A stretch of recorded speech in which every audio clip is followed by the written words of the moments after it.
Hi, everyone. How you doing? My name is Christian Karasevich, and we have a great show for you tonight. This is episode 135 of Social Chatter, your weekly social media marketing talk show.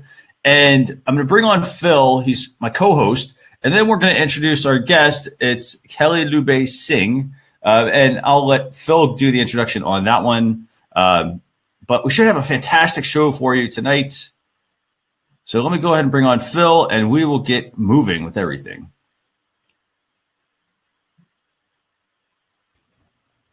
Good evening, Phil. How are you doing? Hey, Christian. I'm great, man. It's great to be with you another week, dude. Definitely. Enjoying having you on as co-host. I mean, you've done a fantastic job. We've got some fantastic guests, over the past few weeks, and they just keep getting better. So who do we have for this week for episode 135? Well, we've got someone who's just fantastic. I know her personally. I was at her wedding. She's a marketer, a community builder, a social media innovator. She likes to doodle notes. She's a speaker, a traveler, golfer, a wife, a mom, and a fantasy football champion in my league last year. It's Kelly Lube Singh. Kelly is awesome. We're in for a treat tonight, Christian.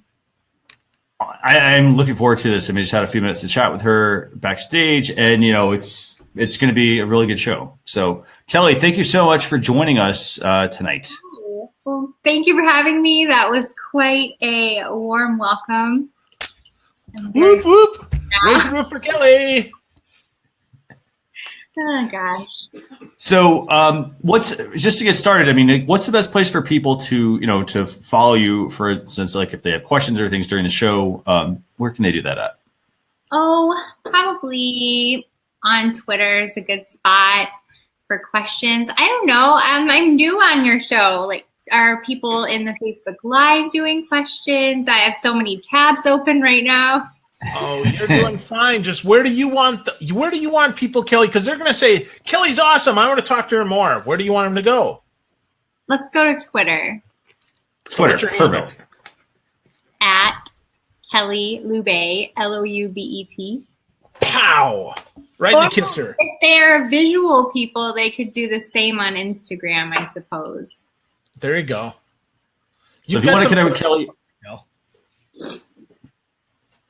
So I want to thank everybody, by the way, who's at home watching, wherever you're at throughout the world. But again, this show is for you. It's not for me. It's for you. We want to have you on. We want to have you asking questions, just share insightful, content or thoughts about the topics we're going to talk about. So, Phil, where do you want to start with the show this week? Oh, well, Bernard wants Kelly to share some fantasy football secrets.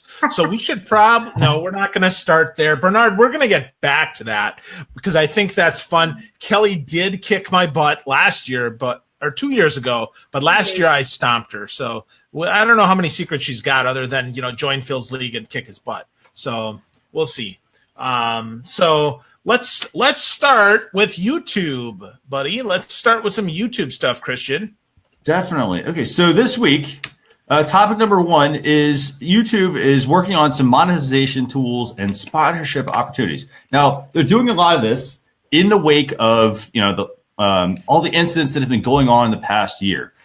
Some of those are people that were big players on YouTube, and I say were because they're still big players, but YouTube is actually taking a big hit on their revenue streams. Because those people have been removed from a lot of YouTube partner programs where they do get higher placement.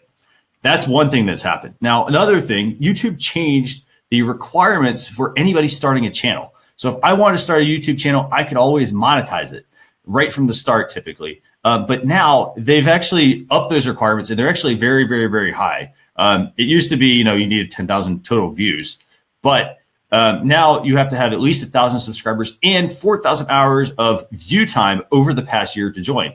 Well, hey, if you're just starting on YouTube, that's going to be really difficult, or you've been working at it and you kind of haven't figured it out.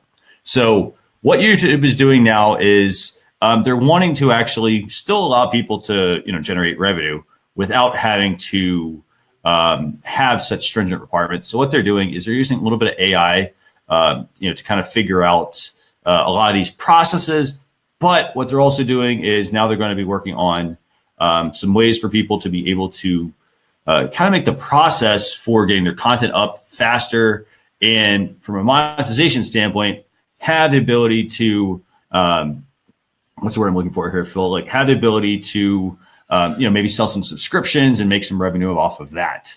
So that's the update right there. Yeah. Well, and the big hope is that people are going to produce more content, right? They're not just going to monetize 30 cents or $3, that they're going to really be a channel, that they're going to be a place where people can come to for consistent content. Because there's nothing worse than finding somebody who has a great video and then hearing crickets.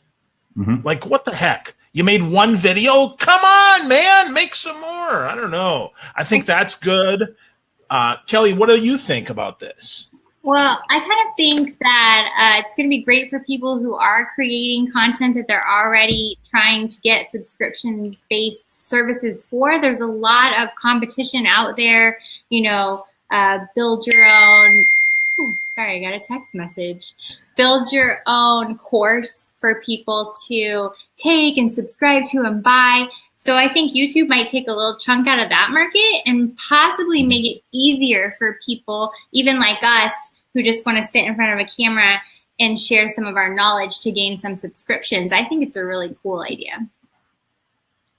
So what do you think YouTube can do to, like, if I'm a business, for example, what can I do to tap into this? Like, like if for instance, I'm just getting started, because I will say, like, when you first start on YouTube, I mean, you already have the challenge of getting on camera.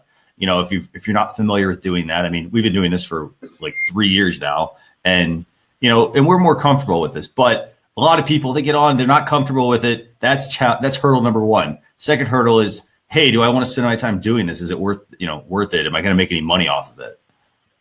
What do you recommend or suggest? If my thoughts first go to businesses that maybe have how-tos or tutorials or services, because that's going to allow them to start a channel, to share their content, to share their knowledge, and make a few bucks on the side. I'm just constantly drawn to this whole subscription base. I know they released a couple of different features as it relates to monetization, but that subscription feature is really appealing to me. Anyone from realtors to hairdressers to makeup artists, crafters, interior designers, anybody can do a how-to and build credibility and make a few bucks.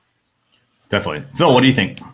Well, I think Kelly makes some good points there for the B2C person, the person who's selling to the consumer. Subscribe every week to the arts and crafts channel. I think that's got some possibility. I like the how-to. I always bring back to the B2B. What I'd like to see them do is to make it so that the end card, you can actually like schedule a demo, right? So that I could, for software, I could go schedule a demo or, sign up for a trial. Give me some more options on the end card instead of just the stuff that I have now, which is keeping it on YouTube. But if they lose control, I mean, the problem is if you allow any link, then people are going to be pretty hostile about that. You're going to see some people do some nasty stuff. And as far as monetization goes, man, I don't know. I don't know if people over 40 think about YouTube as anything other than either how-to videos or music. I don't know that they do anything else. I mean, I don't. And interestingly enough, the last 40 minutes before we came on, I was watching music videos from Queen. I can't imagine subscribing to a show, but I guess YouTube Red, right? If they're good content people, could be like Netflix. I don't know. What do you think, Christian? So I think, one, I do agree with you on the fact that, I'm not going to necessarily pay to get a subscription. It depends on the channel, I guess. I have to watch a lot of, certain channels. I love the idea of doing how-tos. I mean, if I'm a business, I need to be creating how-tos for, like, if I sell anything, I don't say anything. If I sell products, things that people have questions on, I need to have supplemental material for that. It could be an FAQ page on my website, but hey, I need to have a YouTube channel with a how-to video. And the reason being is people are not necessarily going to want to just go read the blog post. They want to actually learn how maybe the product works. Maybe they want, maybe you can encourage them to like share an unboxing that gives you additional content as a business owner about your product. But I think that, having those how-tos is going to be very useful. Now, a quick tip for everybody, if you want to, at the end of your YouTube videos, If you want to link to your content on your website, you can do that. There are actually a couple of things you can do.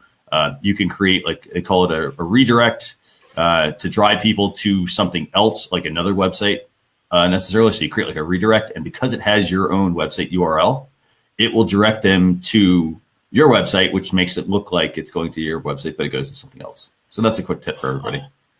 So that's an interesting tip, Christian. I like that. I'm curious though, monetization. I mean, really, are you going to charge people to watch how-tos? And if it's ad-based, I'm going to advertise on my competitor's how-to that says, hey, if you thought this was good, I'm 3 seconds simpler than this. Come check me out on my video. I don't know. I'm just curious how, what do you guys think about possible monetization? I just don't see it. I do. Kelly, what do you think? Some serious hobbyists out there. I mean, a big chunk of my career was spent in the crafting space doing social marketing there. And those people are rabid. They want to learn the newest tip and trick. They want to know the newest product. They want those that submit to magazines want to know how to get submitted into magazines. I mean, it's a vicious business, those crafters are. So I would say yes, there is definitely value there for niche brands, products, and services. I would subscribe to a wine channel, to be honest with you. I totally would. Maybe I need to start one. Does it come with does it come with free taste test though, Kelly? That's the only way that you're getting me to subscribe. It could. I could join one of these new multi-level marketing wine clubs and host my own little wine tasting and send you your samples. See, okay, good. So send me some samples. It's starting right now and right here. Awesome. It's Kelly Vision, all Kelly, all the time, folks. If you're looking for the latest wine, go to YouTube, subscribe /Kelly Vision. Sign up. That's perfect. I mean, I will say from a monetization standpoint, by the way, and that's a good idea, by the way, Kelly, make sure you jump on top of that. So I think from a monetization standpoint, I mean, you do have some ways you can monetize your channel. One of those would be YouTube Red, which basically YouTube gives you a cut of people who pay to. So basically, if it gets really frustrating with ads, you pay to have them removed, and you also get access to YouTube Music and all that sort of stuff. That's one way you can monetize it. I know a lot of people, also in the craft industry as well, Kelly, they use, a lot of them use a lot of affiliate links for products. So a lot of times, they're getting product for free, and they're, making money on the affiliate side, saying, hey, click my link in the description. That's one way. But, I think overall, I mean, it's going to be something you have to work at a little bit. Well, a fair amount, actually. You're not just going to be able to start a channel and, hey, all of a sudden, hey, I'm starting to make a bunch of money. No. You have to be really personable on camera, and you have to pick the right content that you're sharing. Don't just create a video just because, hey, I got a webcam and I can create a video. Or a great personality. They're already the people that are going to succeed at this are going to have a built-in following that have already been reading their blogs or following their how-tos if that's the direction they go in. And this is going to offer another layer. I mean, we see it already on Facebook. You have a free Facebook business page, but if you subscribe, you get access to my private group. I mean, we see this in a lot of other platforms already. Definitely. It's a hard nut to crack. I mean, it really is. I mean, to monetize your channel, but it like anything, I think the key thing is going to be get started. That's going to be the key thing. Get started, refine your strategy as you're going along on YouTube. Because, there's really no this actually worked the best, that worked better maybe. You're going to have to do some testing and see what really resonates with your audience, but you do want to be building community with your customers. Get to know your customers on a more personal level. Absolutely. Yeah. Great point. And have some personality. And right? Yeah. And wine. Kelly's drinking tonight, so that's nice. Christian, you didn't send me any. What the heck, dude? Sorry. Next week, man. Next week, we're going to drink. So I want to thank everyone who's watching. Nicole, thanks a lot for joining as well. I think you were on last week watching the show. So Nicole we appreciate and Bernard been on quite a bit. Yeah. Thank you. So what's next on the updates for the week? Where do you want to go? Well, let's move over to some of the stuff about Instagram, the fact that it's finally going to let you download some data. I think this is so important. I mean, people are really concerned with privacy. If you watch the last couple episodes, we talked about Cambridge Analytica ad nauseum. We're probably going to talk a little more about it tonight. But, Instagram finally letting people do that. Remember, folks, Instagram is owned by Facebook. So it's important that you can get this downloaded. What are you going to do with it? I don't know. Probably nothing, but it makes people feel better. I don't know. What do you think, Kel? I think my mind does not go to privacy. My mind goes to, oh my gosh, what happens if Instagram goes away? Or what happens if someone hacks my account? Or what happens to all of my pictures? That's where my mind as a person goes. I just want all my things. So I'm going to be downloading and getting that historical data. I think as a business, it might be a good idea to download your Instagram and have just something tangible year over year that you can look at and see what you had done on past campaigns. I mean, I know a lot of companies already do swipe files for what they did last year.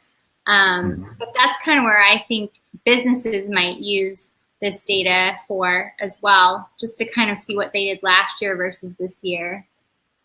That's a good idea. Easy way.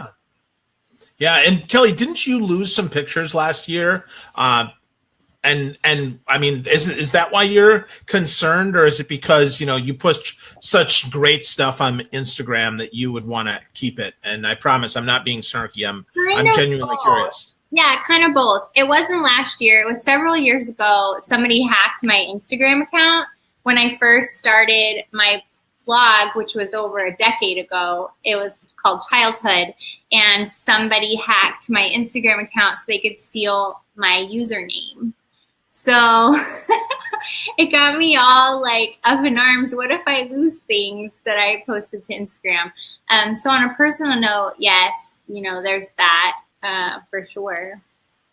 Yeah, that sucks. I mean, I remember that happened, Kelly. That's awful. I think about, I mean, that's just terrible. So I think about businesses also, to your point, not just swipe file, but also so that they can keep a record. I mean, sometimes you have to have some record keeping. The API isn't really open, and this might open it up better for financial services, banking, insurance, some of these more compliance rigid places where they can put this, they can actually file the stuff. So I think not just on a personal level, right? Hey, I might get hacked, but also on a business level. Hey, this might be an opportunity for me to see that, as well as maybe to do some trend analysis, pop it in a pivot table, and say, okay, well, it looks like Tuesday at 2 is really a good time. So maybe I should try going live or post my best stuff then. Yeah, I mean, you can do all that now on a manual level, but I think it would be great to have that as a historical record. It's just so much easier. Yeah. What do you think, Christian? So I think overall, from a business purpose, I think that this is a feature where, you're going to it's not like sexy, basically, hey, I can download my data, like big deal. But as Kelly mentioned, it's peace of mind. I think that's one of the key things. I think at the same time, also, like if I'm a business, this is what I should think about doing. Everything you do in your business should have a process behind it. It should have a process. It should be a documented process. I'm a former business analyst as well. So I would say, it has to have a process. And the way it can help you is, for example, like everything you do, if I want to download my data, I should have maybe like on my calendar once a month or once a week, go and download my data. That way I have the latest copy in the off chance that something happens. For instance, like if you run a Mac, you have Time Machine. Time Machine will let you create a backup. It doesn't matter if I didn't do anything that day or downloaded one file. At least I have a backup in the off chance that something happens. Now, while this feature is not yet rolled out to anyone on Instagram, they're working on it. There are some things you can do to actually download your Instagram content. So for example, I think most of your content right now gets saved to your camera roll, or it can get saved to your device's camera roll. The second thing is you can use a service. So Kelly mentioned, this is it could be a manual process. There's also an automated process. You can use a tool such as IFTTT in the meantime that will download a copy of your Instagram photos to Dropbox. This way, every time you're posting a photo, you're at least getting a backup copy automatically. And I'll share this here in the comments for everybody. But that's the way I see this being useful for a business. There's nothing exciting about this, but it's about protecting your data, protecting your information. I've done the Dropbox thing, and honestly, yeah. It eats up your space. What am I talking about? It eats up it takes up your memory, it takes up your space really fast. Like, I felt like I was getting a notification like once a month. It's like, hey, you need more space. And I'm like, eh. So what you could also do, by the way, with that is like I use a service, basically the way I have a funnel, basically. So everything goes to from IFTTT to Dropbox. And then I have a folder on my computer where it monitors my Dropbox account. And if something is added to that folder, it offloads it from Dropbox to, like, say, a hard drive or to your laptop. In this case, you should put it on an external hard drive.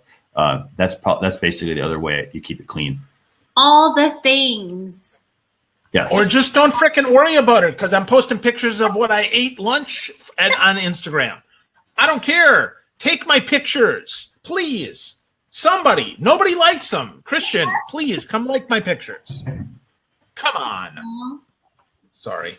Yeah, I don't have any friends. That's why. So that's all right. We can talk about that for another show. The therapy session starts in an hour. So yeah. So let's let's move on from this topic. What do we want to cover next, Phil? You want to? Yeah. Well, you know what? Let's be fun and let's humor Bernard. Kelly, what's your fantasy football secret? Come on, you got to tell us. The reverse cowgirl. What's your secret? The name is my secret number one because it disarms everyone. It's not sexual, I swear.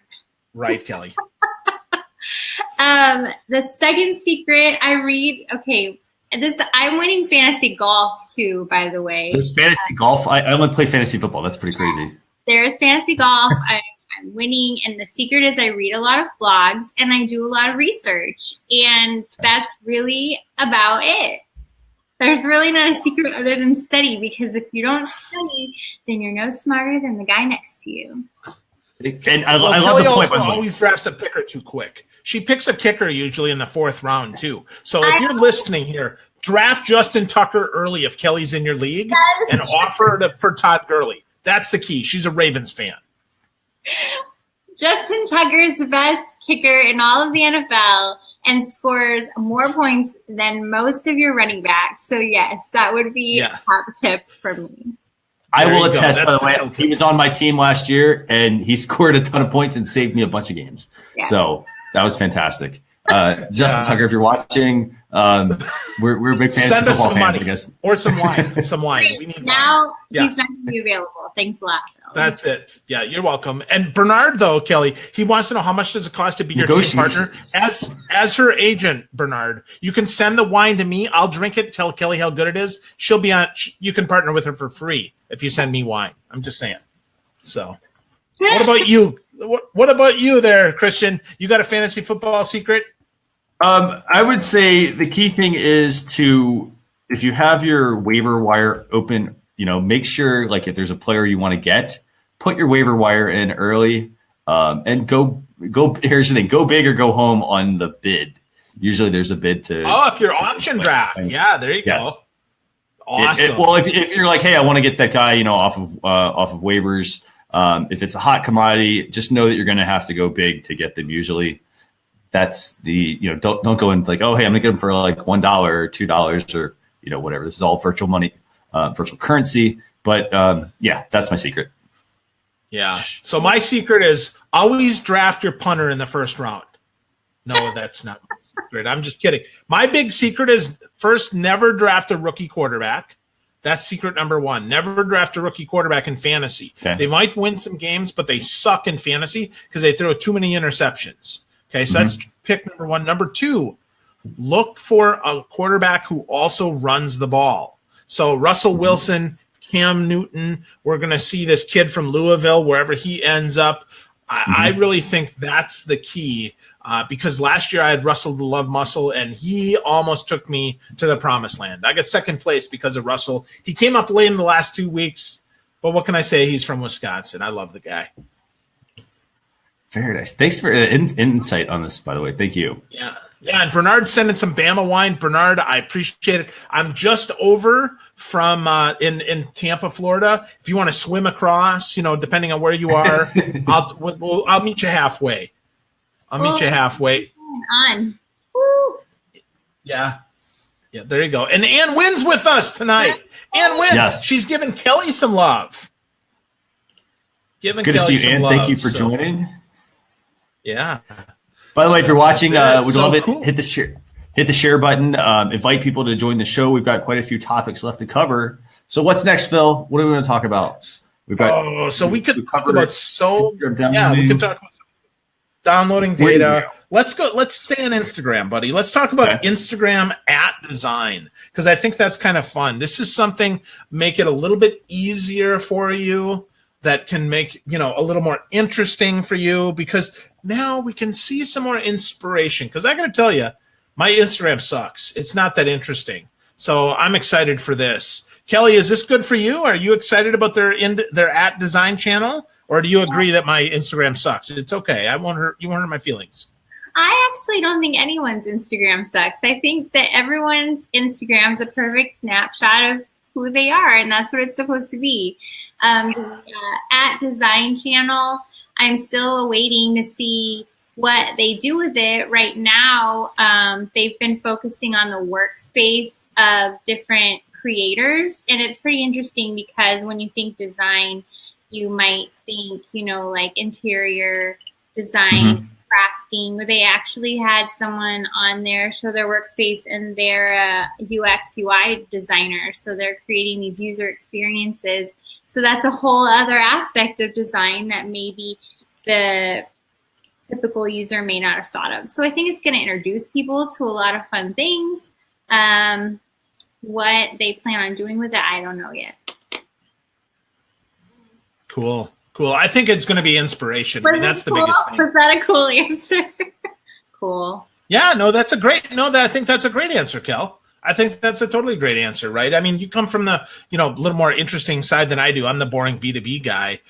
So I'm not, I think this can help, again, just inspire some of these B2B brands to be a little bit more risky, to be a little bit more edgy. Hopefully they see some cool stuff there. Maybe it even helps them find a good marketer if Instagram does something smart, and that is they start showcasing some of the other good designs. Yeah, that was kind of what I was thinking is I wonder if, there's not a clear way when you look at the account, there's not a clear way to see if you can submit. When I think on behalf of brands I've worked with or clients, wouldn't it be cool to be able to submit your company to be showcased? There's not a consistent hashtag going on over there yet. There's not a email to submit to. So like I said, it'll be kind of neat to see where they go with it. But if for businesses, I would try and get their attention if you fall within that niche for sure. Cool. What about you, Christian? What are you seeing with this, dude? What do you think? So here's what I think, with this. So let me bring everybody up here. So I think that Instagram design, I think, obviously it's a bit of a work in progress, but I like the fact that it's going to be giving you ideas, as a business. I mean, here's the thing. For example, if somebody said, hey, I want to go get, I'm a coffee shop, and, what's the first thing they're going to do? They're going to go check out Starbucks. They're not going to check out all the little smaller shops. They're going to check out Starbucks. But, the Starbucks channels aren't that exciting. They're not exciting, and they don't really tap into what your business is about, right? So every business should have a distinct style, a different way you post things, a different way you do things, what your content looks like. That's the first place. But the second side is, and so where do you get this inspiration from? And a lot of times it comes from looking at other channels. So I like that Instagram is doing this. I really wish they'd give a behind the scenes to processes as well. How do we decide, how we want to do this? That's the stuff that I really want people to start sharing and, give out. Why did you decide, what was your business like initially? What is it like now? Show a before and after. How did you get there? That's the key thing people want to know. I like that this channel is out there. It's one more channel you could follow. At the moment, they've got about 18,000 followers with 12 posts. They look pretty exciting. But I would say, use it as inspiration. If you find something, it could be a color, it could be a design, it could be a process, a way of doing things. But, come up with something and make it your own. And the best way is going to be to expose yourself to a lot of different styles. So that's how I see business using this an inspirational side for them. Well, just like Awesome. you said, Kristen, the behind the scenes aspect, like when this kind of was announced, that's how it was presented. Oh, it's a behind the scenes look at designers, but it's not. It's a repost of a designer that they admire. So it's not really anything behind the scenes, but wouldn't it be cool if Instagram invited that designer to Instagram headquarters, or if Instagram went to visit them at their studio and they truly did do a behind the scenes, or maybe they will do like an account takeover or something like that. I would like to see something like that.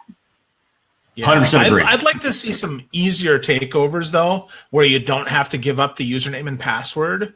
Yeah. I'd like to be able to assign that, right? So if I say, hey, I want Kelly to manage my Instagram account today, there should be an easier way to do that without having to give you the username and password. Because frankly, whole another can of worms.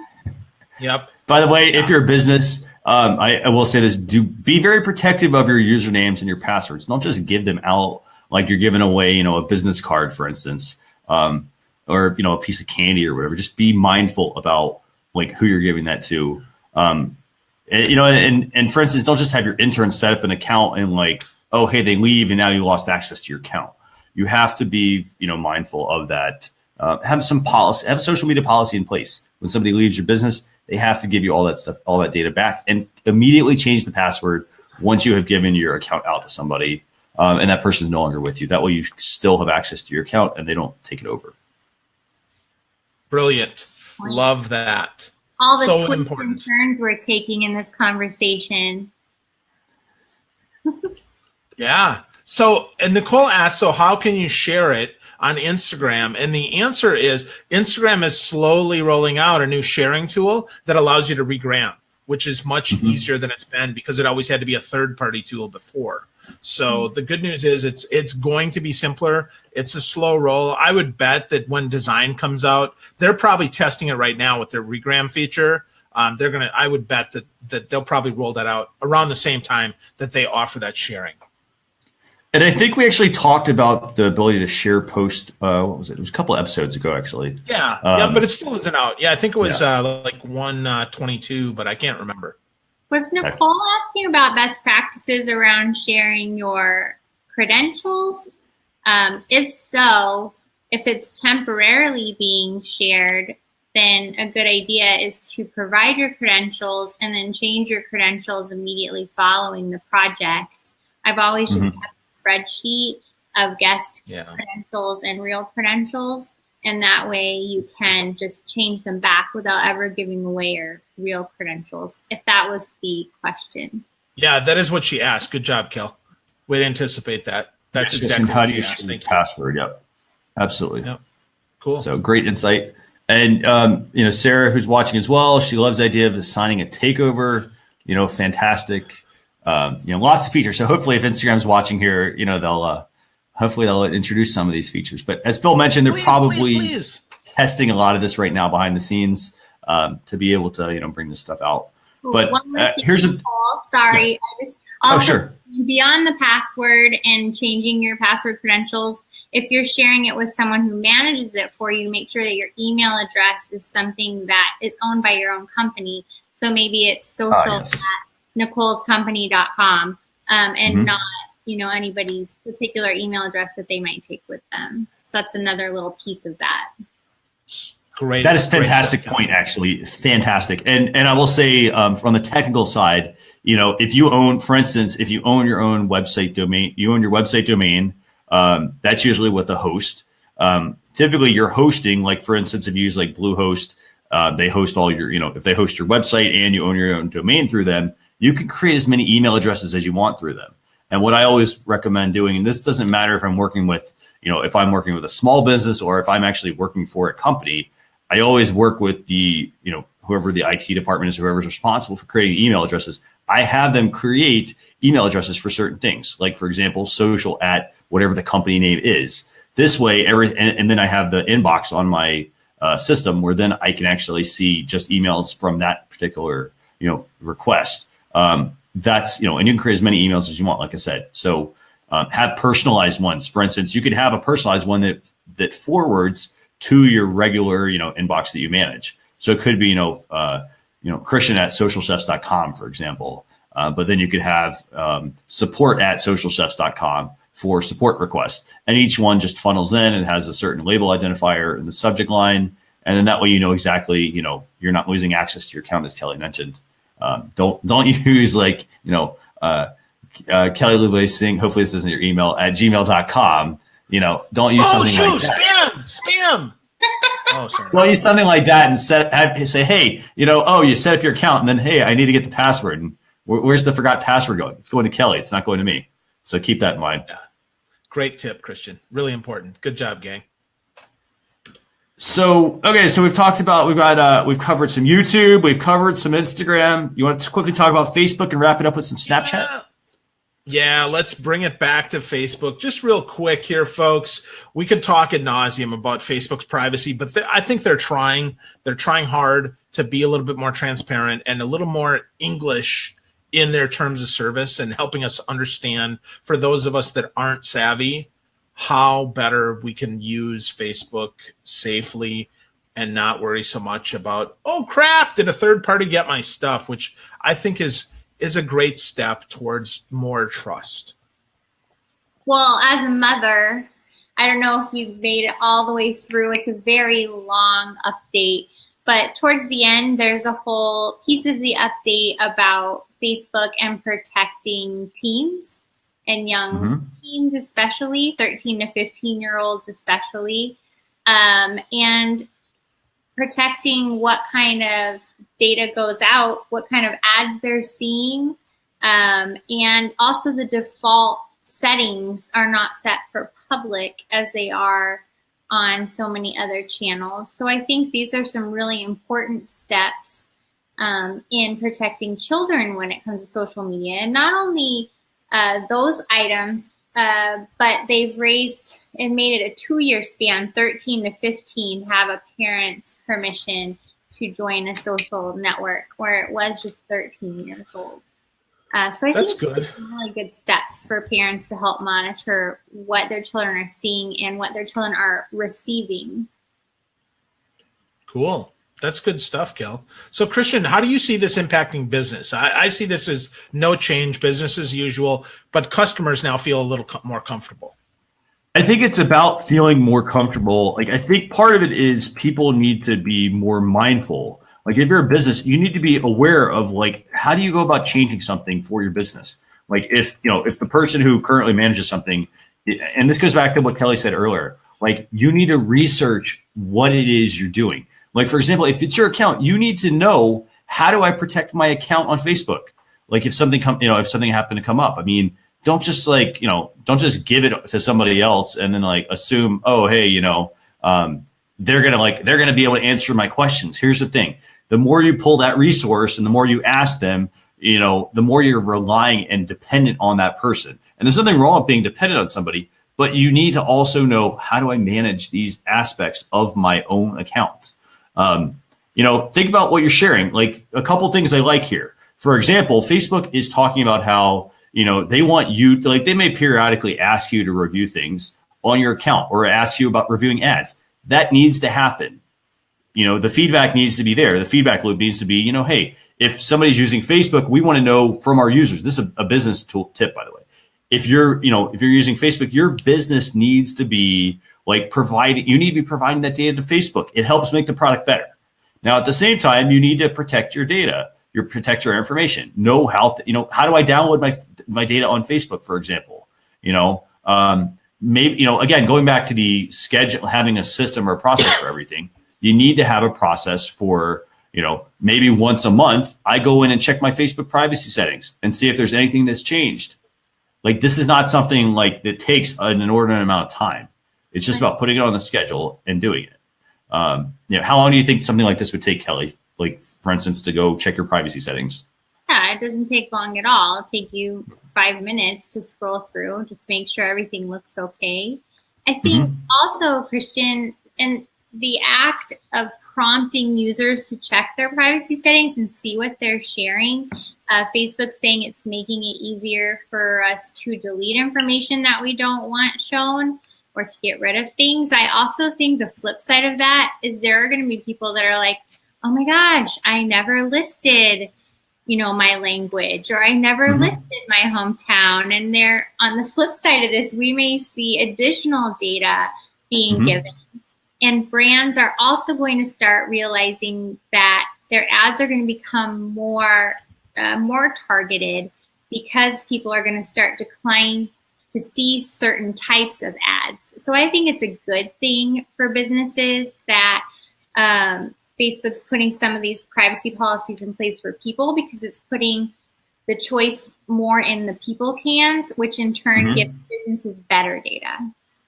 Absolutely. And you have to think about, like, if I don't share the information, don't expect a really good product. I mean, it's like, as much as we hate it, right, Phil, like we hate getting surveys, for example. We hate surveys from people. We always we get the email and we're like, oh, let's throw that away. I don't need that, right? But surveys, for instance, surveys help somebody improve something. Like they can't, basically what's happening, if there's a brand, for instance, you follow a lot, take the 2 minutes to fill out a survey every once in a while, and give them some of that data, because data is important. Like without the data, it helps you improve the process. Otherwise, the business is guessing, and it might be a slower rollout, for instance, for a feature you want. Yeah, own your feedback loop. So important, folks. Take a little survey, provide some feedback. People really do want to know. It's not because they're trying to invade your privacy. People want to have a better product. I want you to think about it, right? People don't want to suck. They don't want to provide bad stuff for you. They don't want to provide irrelevant ads. The reason Facebook allows you to report it is not because you're tattling on them. It's because you're like, well, why did I get this? So, folks, take a couple extra minutes, provide the feedback, help us all be better. Help me. By the way, what was that? Help me help you. Definitely. Yes. And by the way, they're also going to be for instance, with this whole update, they're also, they're going to give you prompts. They're adding facial recognition technology, like they're turning that off. So that way it's completely optional for anyone on Facebook. Facial recognition is actually pretty good though, because if you're on Facebook a lot, and let's say you find yourself, you have to say you put on a lot of events, you have to go and tag, all the people that are in a photo. That takes a lot of time. So the smarter way is you turn on the facial recognition technology, and it can actually help identify the person on Facebook. So it's a little less time for you to be able to just, share a photo and, hit the tag button. And then it'll, instead of typing out everybody's name, it'll already hopefully recognize those people. So it may be a little creepy though. Be careful. Might be a little creepy. But smart steps to help you as a business move things forward. We know time is very limited. So, consider using it for certain things. Absolutely. Great advice. So last but not least, Christian, let's hit some Snapchat, baby. Right? I'm excited about this topic. Oh, I'm going to let you go first, Christian, because you're the snapper on the team. So you talk to us about why you like this Snapchat move. So Snapchat, so the last update for the night, Snapchat is rolling out shoppable AR lenses. And this is actually going to, I think in a way, it's going to turn the shopping process on its head, I think. Snapchat wants to really gain a bigger piece of the social commerce pie. A lot of people are not doing, I'll be honest, a lot of people, you probably heard me yesterday on the sneak peek of this episode, a lot of people are doing social shopping very poorly. Like a lot of people, they post stuff and they expect, hey, people are just going to go buy. It doesn't happen very much. People typically do not shop through social media channels. They may click a link on Twitter and come back to your website, but they typically do not shop. Kelly, unless you have some insight into this, that says 100% otherwise, I don't want to hear this, but I don't think they shop that way. What do you think? No, I don't think so either. I mean, this is all very cool and exciting, and I think it'll be fun. I think we'll see some additional traffic, But really, at the heart of it, people are on Snapchat because it's interactive, it's cool, it's fun, and now you're making me leave and go someplace that is not cool and exciting, interactive, and fun. So I think the big challenge is going to be for brands to try and mimic that experience, and that's what we're going to start seeing. And until we have that, there's not going to be a whole lot of conversion. Not necessarily, absolutely. And so the way this is, so just a quick, what is this update about? So Snapchat is rolling out what they call shoppable AR. Basically, what it's going to do is they're going to have 3 ways that a business can make it more interactive for you to shop. One of those is going to be a feature called the website. In this case, it's going to let consumers tap a button on Snapchat and open up a web page, and from there, the business can promote a product or a sign-up page. So that's number 1. Number 2 is a video option. So for example, somebody's on Snapchat, they can watch a trailer or like a how-to, for instance. Hey, think about that YouTube channel. And the third one is an install option. We see that a lot. The install option is the ability to install an app or open it if you already have it on your phone. So that's what they're going to be doing. They're rolling out this with 4 partners right now. Let's see, we've got Adidas is one of them, King, STX Entertainment, as well as Clairol. So those are some of the companies that are going to be working. I'm going to actually play this video for you here, actually, during the show. Oh, wow. Awesome. So I get an ad. How awesome is this? Wow. Typical. See, this is why I'm telling you, man, this is why paid video is coming soon. So go ahead and keep playing. That was really, So this is the Adidas ad. This is so on she Snapchat. wasn't even looking at sneakers. She's not even looking. Where's the sneaker? Come on, man. That's horrible. That's a bad example of, and I don't mean you, but I mean, like if that's what Snap's showing off, that's ridiculous. I don't see how that means anything. You got some 20-something young lady that is what? She's looking at a shoe? And now where's the shoe, man? I don't get it. That part, I will say, it was pretty confusing to me as well. I was like, okay, she moved her head. Like, what kind of happened there? All of a sudden, it pulled up a website.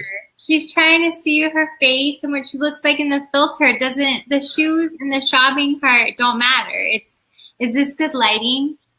So if it's good lighting, Kelly, you're going to buy a pair of shoes? No, not at all. I don't think this is going to work out well until, like I said, that landing page or that extra piece where you're purchasing needs to somehow be still exciting and still engaging, or I'm really not sure that I'm going to Snapchat to pick out my next pair of shoes.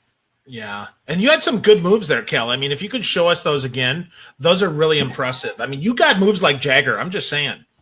Or like Madonna. She's voguing. That's nice. I would say I 100% agree with you all on this. Like, I don't think that this video, I don't think it really demonstrates the power of this. I personally, for example, I like the idea of, if you go to, for instance, let's use like some examples here. So if I go to like STX Entertainment right now, and by the way, if you go to these 4 channels on Instagram, you will see like Snapchat. A different experience. Yeah, sorry. Look at that. Already confusing them. So if you go to Snapchat and follow Clairol, Adidas, STX Entertainment, and King, you will see a different experience using these new updates. So for example, if I go to STX Entertainment, I will be able to open their lens, their Snapchat lens, and then interact with it. In this case, watch a movie trailer. Adidas, I can go check out like the web page option. And I think King has, I think King is the one that does like the app install option. I still think, I like the seamlessness of this. I think that, it's going to still come back to, if I'm a business, I need to be figuring out, how do I create more engaging content with my users? Yeah, that's the bottom line. And also, do you know what would be really smart is if Snapchat somehow allowed users to choose kind of what tailor their view in a sense. So that if I do want to see makeup and hair care and girls' night out movies, those are the type of ads and experiences that will be served up to me, I think we would see a different, maybe we'd be having a different discussion right now. Yeah, and good points. Phil, what do you think as well on this? Man, I'd like to believe that this is some good move for Snapchat, but I got to tell you, Snapchat they're going to die. I mean, they don't do anything that makes any sense. The fact that they let Adweek have this video makes me sad. This sucks. Like, there's nothing there. Now, could they be better? They probably could, but I'm going to tell you, I watch this, I'm going to bash this. I'm not going to love this, and I'm not a basher. I don't like to, I don't like to hate on platforms or people or anything like that. I'm a positive guy, and I look at this, and I'm like, this is bad. Like, I don't get this. I mean, and think about their core demographic. They're talking about the 13 to 30. Like, if we take a big band there, I don't know. I don't see my nieces playing with this and like, ooh, I wonder, I'm going to make duck lips and, oh, yay, shoes. I don't get the leap, man. I just don't. You know what it kind of reminds me of? I'm thinking of the data that's going to come out of this. And it reminds me when Twitter even first started and brands started looking for influencers. And it's like, oh, you have so many fans. Oh, you have so many likes, when likes were the big, measurement. So now it's almost like going back to the Stone Ages, and they're like, oh, you had so many sessions. Like, awesome. I mean, it's like dealing with Yelp. Yelp does the same thing. What's your ROI? Oh, you had so many people look at your map. Yeah. Awesome. Wow. Good point. Here's the thing. I like the idea. I like some of the ideas that Snapchat is, coming up with, but I just think the implementations on some of these need to be improved. In this case, like this doesn't make a whole lot of sense. Like, great, I put a lens on that. Is that going to get me to buy? Not necessarily. I could see it being very useful, for instance, for movies. Like people, tap into, like if I were, for instance, like Disney, I could see, like, granted, kids would have to be having access to Snapchat, obviously not through parents' accounts. But I think that, Snapchat would be like, if they were working with, say, like a Disney, for instance, like start with something like that first, where people are using their Disney, their Disney lenses to then sell more, Disney product or souvenirs or tickets or movie tickets or digital, something that people are going to go use. For instance, like, and I don't understand why they partner with some of these companies, like Adidas. I'm not going to go shop. I don't buy Adidas stuff usually. Money, baby, money. But Adidas wants to go first, bro. They want to beat Nike, right? They want to beat the brands. Yeah. There's only like two big brands in shoes, and if Adidas goes first, this is more. I mean, I'll say Adidas is more in line than Nike would be, but I still, I don't get it. But you use an Adidas, you use like an STX Entertainment, for instance. Like STX Entertainment is a very small movie company. Like, why don't you use like a Paramount, for instance, or partner with like Steven Spielberg? Or like, go back to Disney, partner with Disney. We've got what? We got Black Panther already out. We've got the digital release coming out. We've got, we've got some additional Avenger and Marvel movies coming out. Like, those are the kinds of things where I see this being very useful to drive home the example. But if they screwed it up, man, that's the problem, Christian. If they screwed up with Disney, no other brand would let them in. So I actually think it's smart they partner with some of these smaller ones, but don't even tell us. Like, for real, like, iron out the kinks and don't release it to us. But that's the problem with being a publicly traded company, because that's moving their stock price. That's the problem, right? And there's no case study. Use that smaller brand, though. Use the smaller brand. The movie that they're promoting, it's relevant. It's coming out. It's got Amy Schumer. It hits their target demographic. Yeah. Every girl wants to feel pretty, put on a pretty filter, and then let me see the trailer, and then let me buy my movie ticket. Now, that makes sense. Yes, that does make sense. Yeah, absolutely. You have to be selective. I mean, it makes, because they're doing it with what's the movie? It's I Feel Pretty. I Feel Pretty, yes. So that's, so looks funny. Looks like a good movie, actually. Looks kind of like almost like an updated Shallow Hal. Yeah. In a way. What great message. So, again, new update from Snapchat this week, shoppable AR lenses. I like the fact that, by the way, we are moving into AR. even though it's, slightly dipping your toes in the water here. Maybe that's the sign of, more good things to come here. Totally. That's cool, okay, man. Well, that's a wrap on all of those. Now we got two Let's cool do some tools real apps. quick. Tool time. So, tool time. It's time for tools. I got to get that. That's actually really good. I got to get maybe I got to talk with like Tim Allen or like whoever owns Home Improvement. Well, or we can just have a little tool time dance, Christian. We'll work that out off stage, okay? Definitely, yes. We'll have a choreographed tool time dance. That's it. Future episode. Yeah. Okay, so two tools. So which one you want to start with? You want to start with Word Swag? Let's talk about Word Swag. Yes. Cool. This is the first app I ever paid for, Christian. Really? Yep. Word Swag, because I was cheap, right? I didn't think that paid apps were any good. Well, Word Swag changed my opinion, and I bought lots of apps since then. Word Swag is my now all-time favorite app, most recommended app that I ever use, and they keep getting better.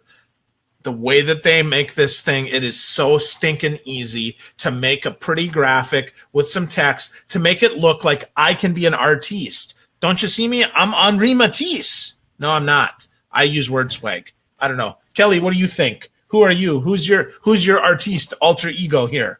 Who do you channel for Word Swag? Who do I channel? Yeah. Oh my goodness. I don't even know. Probably Marilyn Monroe. She said a lot of sassy things. Yeah, that sounds like you, Kel. That's why we love you. Word Swag's been around for a really long time. I know a lot of people who use it. I know a lot of people who use it well, and I know a lot of people who use it poorly. But I think that for the person that it's not you. For the person that is trying to whip up a quick graphic and make it look somewhat professional, I think it's a great option for sure. Cool. And worth the $5, Kel? I think it's worth the $5. I think everything is worth the minimal cost. I mean, if we want to talk about paying for something, Canva, for instance, along the same lines of Word Swag, if you're not paying for Canva, you're missing out on some of the best parts of the product. And I think that can be said with any app that allows you to upgrade to the next little level.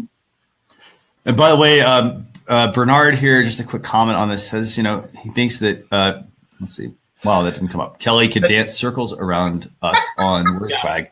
And I would say very likely. Yep, that's true. So, Kelly, you'll have to come back. You'll have to teach us maybe you can teach us the, what's it, the Carlton, right? The Carlton, yes. I don't know, something like that. So we'll get there. So maybe we can bring Pink Band too. So we'll do some dancing. So Kelly, I want to hear, you made a point just a second ago, and I think it's a really important one. You said that people use Word Swag well, and some people don't use it so well. Can you kind of explain that? So basically the bottom line, by the way, for people watching, this is a $5 app, $4.99 in the App Store. It's been around for a long time. It lets you quickly create graphics for your social media channels. You get access to lots of fonts, the ability to change colors, but you get a lot of templates that you can use, a lot of ways for you to make your content stand out. But Kelly, how can people? What are people doing? That make them use this right, and the other people that are using it maybe incorrectly. What are some things? Any tips?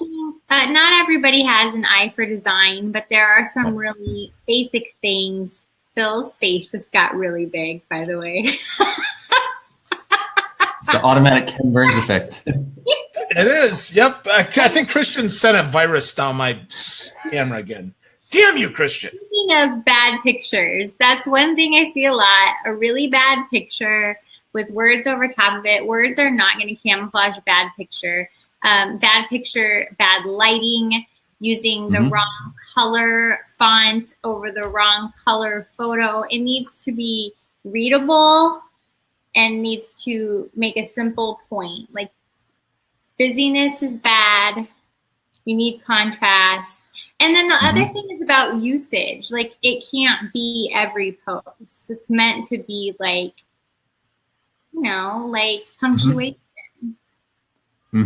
Those are fantastic points, actually. I will say, if you're just getting started with, say, a Word Swag, the things to remember, like maybe start with the templates.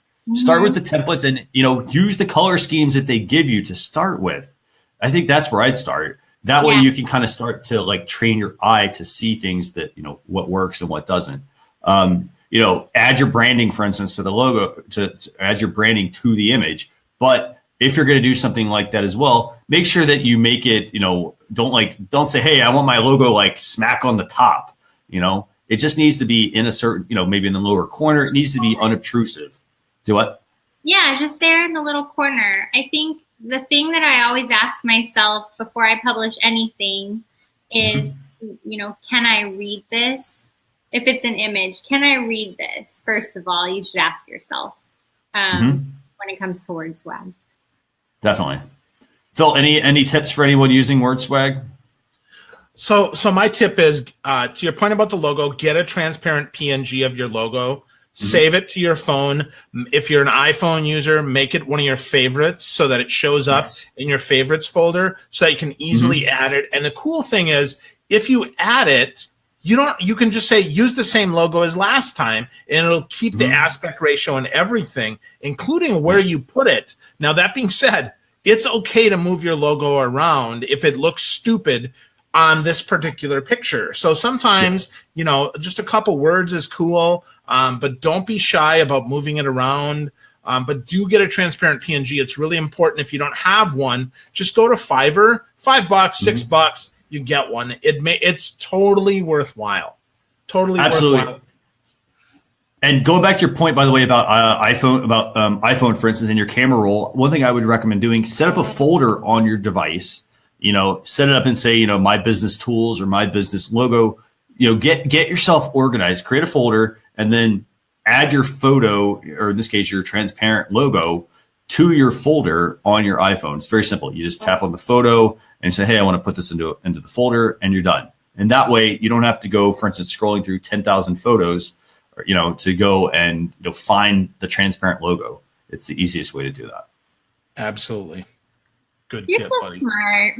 Yeah. You should do this for a living, Christian. Maybe somebody could hire you to do social media. What do you think? That would be a good thing, yes. Career for you. Yeah.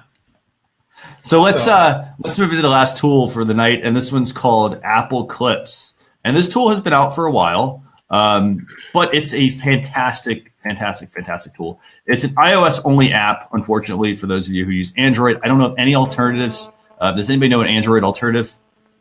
Adobe Spark is the closest thing, but not good. Not half as good as this, man.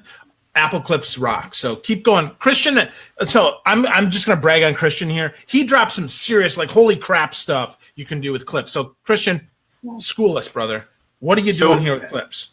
Apple Clips. So this is actually a really neat app. So what Apple is doing with this is they're rolling out the Apple Clips app. It basically can let you do a lot of different things with video, basically. So you can take, let me pull this up for everybody. Okay, so basically what you've got here, you can do your whole selfie thing. You can apply some filters. And by the way, if you're using other apps, for instance, if you want to make something for Instagram, you could pop onto here and make something on Apple Clips, save it to your camera roll, and then use it for another device. That's one thing another update, for instance, for like an Instagram update. But what you could do is you could basically, you can record a selfie, you can add fun filters, emoji, animated stickers from, here's another thing from Disney, from Star Wars. But where I think the value is with Clips is you can also, for example, you can share, record short videos for the day. What you can do with that is it will take your speech and actually animate the text and the captions for you. So it'll do that automatically. So it'll save you a lot of time. The other neat thing about this, if you use, for instance, a Bitmoji and you've got a custom Bitmoji, you get some really cool things with Bitmoji. Well, what you can do is you can go over to the Bitmoji app, you copy the Bitmoji to the clipboard, and then go back to Apple Clips. And if you press and hold on your screen when you're trying to add something, it will let you paste your Bitmoji in. So you can create these short little video clips, in this case, to be able to share those with your audience on your social media channels. The other things you can do also, you can do press and hold. If you want to swipe, I think it's right to left, it'll actually let you do continuous recording as well. So you can sit there and record maybe a quick daily video of a few seconds. So what do you think, Kelly, about this one? Have you used this one at all? Or I haven't used this one, but I started thinking, how could my clients or businesses use this one? And I really like the audio to text idea. Again, going back to those tutorials or how-tos, really quick and easy things that you can whip out and not need a ton of production time and manpower. No, and it's amazing that you can do all this on your mobile device nowadays. I mean, just Wow. You know, a lot of people, you have to remember, like, you have some amazing tools at your disposal, and each of these apps are going to be useful for typically, you know, 1 or 2 tasks. So in this case, it's going to help you record video, and it's going to help you automatically add the captions and the titles. Boom. Nothing else I have to do here. Yep. Awesome. You know, you've got access to your library, your camera library. You got access to your camera. You can add music. Let me see what else you have here. So you've got, you can create different projects on here. They're always updating this, actually. You can add some basic titles. They've got some cool cinematic things that you can add to your videos to help them stand out. So it's not just like, hey, guys, it's me on camera. You can, you know, you create a story. You tell a story with your app. So just remember that. Yeah, it's awesome. So that's it. That's the last tool for the week. Kelly, I want to thank you for joining. I think Phil's I don't know if he's gonna come back on or if his camera dropped, but I want to thank you for joining for the week. Thanks for joining the show. Actually, yeah, I guess Phil's camera's off. But thank you for joining. Weird. Well, yeah, I'm not sure. I am so happy to have been here. Thank you for having me. It was a great time. Definitely. I appreciate you taking the time to join us. What's the best way for people to connect with you? Probably just at me at Twitter or on Instagram. I spend a lot of time on Instagram, but I'm popping on Twitter every now and then. And you're at Kelly Loubet on both? Loubet, yeah, Loubet. Awesome. And that's another good point, by the way. Try to make your social media channels on both your channels or on all your channels. Try to make the URL the same. It's easier for people to be able to find you. Yep, that's what I did. Make them all match. Even when I got married, I just kept the same ones. But then you can always change your byline to read whatever you'd like it to read. Absolutely. Great points. So for those of you who want to connect with Kelly, at Kelly Loubet on Twitter, on Instagram as well. Let's see, next week. So we're going to have Social Chatter as well. Episode 136 next week with, who do we have? We have Dorian Morin Van Dam. So she's going to be a returning guest on the show. She's doing some awesome things.